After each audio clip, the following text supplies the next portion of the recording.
What is going on, guys? Apollo here, bringing you another video here today. And today we're going to be talking about pet attributes and explaining what the pet attributes does to your character. So let's go to our pets.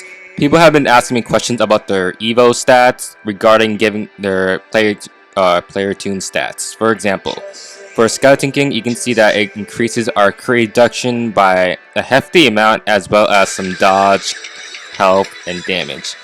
You only get their Evo stats if they're on your first team. You don't get the increased damage dealt, that's only for the pet, but you do get the increased player's crit reduction or something like that for your character. So for example, we have 1407 crit reduction. If I switch out the Skeleton King to a different team rather than the first team, for example, and then we check our crit reduction, it is 1304. So you lose out on the Evo stats if you're not on the first team, as well as the rare skill fortify or the rare attribute fortification. You get these if a pet is on your team regardless on which team it is. So let's say we have Nami, 15 dodge and 5 hit. So we have 405 dodge. If I move Nami to any team, our might stays the same, which means our dodge stays the same.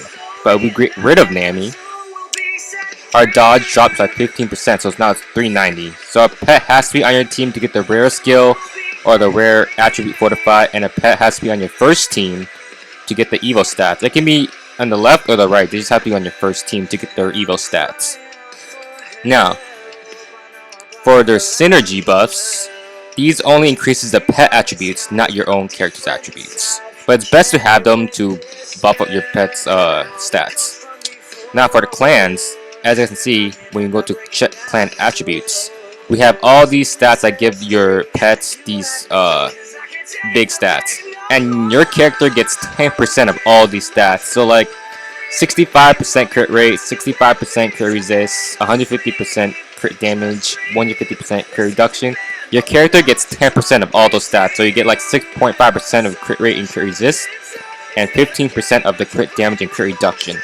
And that is not only for your main clan, because if our main clan only gave these stats rather than the other clans, we would have only 15% crit damage and 15% crit reduction.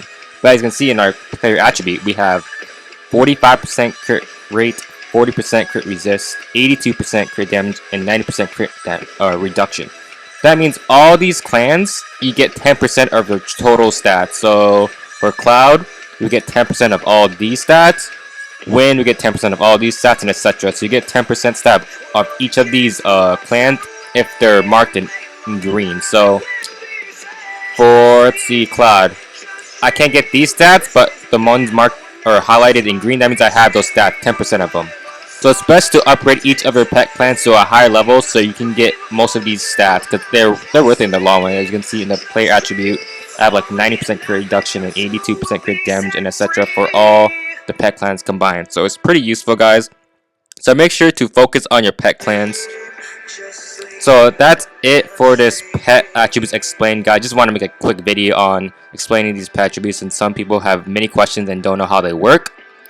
And as well as one more thing, guys, as you guys can see on the top, it says every time Earth Clan increases by 500 might, your character gains 450 health, 40 damage, and some net damage in example. And that goes for each clan or each squad. So if you upgrade your pet by 500 might, the clan that they're in, you get their stats. So if I upgraded 500 might for Jib Jab, I get 600 health, 45 damage, and some net damage. So it's best to increase your pet's mech, and they all stack up in the long run. And that's it for this video, guys. If you guys like this video, make sure to smash that like button down below and make sure to subscribe for more Taichi Panda videos. And I'll see you guys in the next video. Peace.